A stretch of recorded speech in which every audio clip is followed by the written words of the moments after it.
My dad used to raise Black Angus cattle. We used to show them at the Kern County Fair. And we were always chasing the perfect conformation. And so he got into artificial insemination. We really worked hard to try to get that perfect calf. And then he went off on a wild hair. He was at an auction one time, and there was a Red Angus cow with a couple of calves that went by, and he bid on it, brought her home. That calf that was with her was a heifer, and his intention was to breed along that bloodline. And what we found was that that was a warning sign. Man, she was kind of crazy, and she would tear up the fences. You couldn't control her. And so after a year or so, she went back to the sale. And that was my first exposure to a Red Angus. Years later, I was being discipled by a couple, and they were really into prophecy. And they kept talking about the ashes of a red heifer. I didn't know what that was, and I didn't know what it meant. But I knew for them, it was really, really critical. You see, the ashes of the red heifer is kind of the highest level of purification for the priest. In fact, they won't even go on the temple mound right now, thinking that they might walk over the holiest of holiest spot and desecrate it. And so they're waiting for the ashes of the red heifer. Years later, I get a chance to go to Israel. We visit the Third Temple Institute, and they are working on this. And it's a global project where they're looking for that red heifer that is completely spotless. If you go on their website, you can do a little bit of research.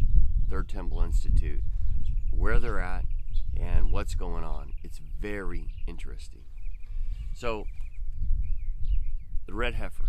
It is about purification. In our devotional today, we're in Numbers 19, and it talks about that. So, scripturally, in the Old Testament, it's about purification. Well, prophetically, what we see is that there has been 9 red heifers, according to Jewish tradition. And according to some of the Jewish scholars, there's going to be one more. And when it comes, the Messiah will be here. Now, that's kind of exciting. Well, we know that the Antichrist will be here to desecrate the temple. And so all of this has to be going on. And you're going to see that they're going to mistake the Messiah. And he's actually going to be the Antichrist. And he will manifest himself in the middle of Daniel's 70th week. Now, as Christians, we don't need a spotless red heifer. We don't need the ashes of a spotless red heifer. We have Jesus Christ. He is the one that atones us. He is the one that covers. He is the one that pays for our sins. So praise be to God that the Messiah has already come, Isaiah 53. He has paid the ultimate price, and his blood covers all our sins. So, is the ashes of the red heifer important? Yes. Why? Because it triggers the time when we're going to see the temple being built on the Temple Mount. This is going to be really exciting, and I would encourage you to really look at how all this works, because I think what you're going to see is that there are people that think that the temple should be built on the Dome of the Rock, but I think it's going to be lined up with the Eastern Gate. There is a small cupola there that has a hole that goes down to the lower chambers. That could have been where the Holy of Holies is.